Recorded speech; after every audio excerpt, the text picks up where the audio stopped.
الحمد لله والصلاة والسلام على أشرف الأنبياء والمرسلين نبينا محمد وعلى آله وصحابته ومن تبعهم بإحسان إلى يوم الدين وبعد.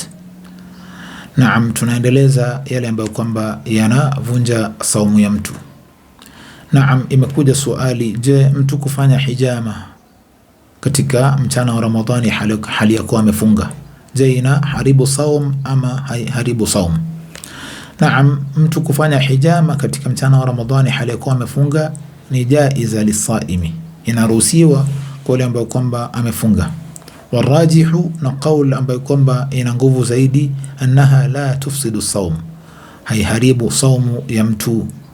Naam, Rasul alayhi salatu wasalam aliwaifanya hijama hali ya kuwa amefunga, na vile vile alifanya hijama hali ya kuwa yuko katika umra, hali ya kuwa yuko katika umra.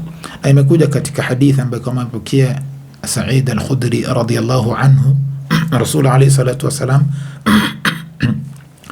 alisema kwamba Rasul alayhi salatu wasalam ameruhusu watu kubusu wake zao katika mchana wa Ramadhani hali ya kuwa wamefunga, na vile vile Rasul alayhi salatu wasalam ameruhusu vile vile watu kufanya hijama, isipokuwa imechukizwa kwa sababu ya mtu kupata udhaifu katika mchana ule wa Ramadhani kisha akawa anaumia, naam, na anakuwa ni mwenye kudhoofika. Endapo ikiwa mtu atakuwa ni mwenye kufanya hijama kisha ikawa ni sababu ya yeye kudhoofika zaidi, basi inachukizwa kufanya hijama katika mchana wa Ramadhani kwa sababu tu udhaifu. Lakini endapo mtu atakuwa ni qawi, basi inakuwa ni jaiz kwa mtu kama huyo, na inakuwa sio sababu ya saumu yake kuharibika.